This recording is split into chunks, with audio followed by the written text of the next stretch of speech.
Всем привет, с вами я, Оля Бро. Посмотрим неделю, сделаем цыганский расклад для червяной дамы. Встреча какая-то ждет. Сделаем расклад на неделю с 23 февраля по 1 марта. Что ждет? Быстренько так, чтобы мы вложились. Так, что ждет? Так, вы ждете какие-то новости, они пока не доходят до вас. Волнение, переживания по поводу кого-то дальней дороги или кого-то в дальней дороге. Так, в данный момент разговоры о ком-то, о доме, о ком-то, о семье, да, разговоры казенные, выяснение, прояснение, интерес, праздник. Интерес, праздник, значит, хлопоты получаются. Хлопоты.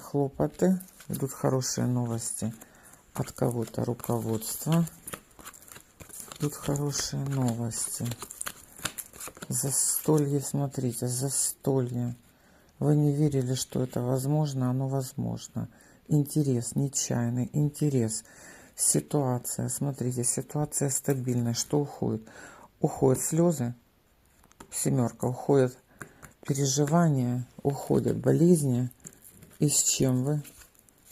В ранней дорожке какие-то ждите известия. Так, на сердце. Но радость-то есть, любовь взаимная есть, злитесь.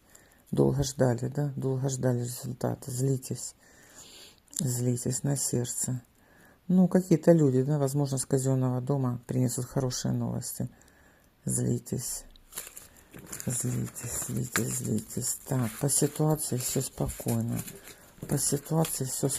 Сейчас уточним. Подведите, пожалуйста, итог. Стучит на этой неделе. Переговоры. Деловые встречи. Стучит, гремит, дверь открывает. Так, пустые хлопоты. Не верите, да? Не верите. Дверь открываете, а сами не верите в результат. А что сердце успокоит? Ну вот какая-то трефенная дама. Женщина с казенного дома. Деньги, документы, результаты.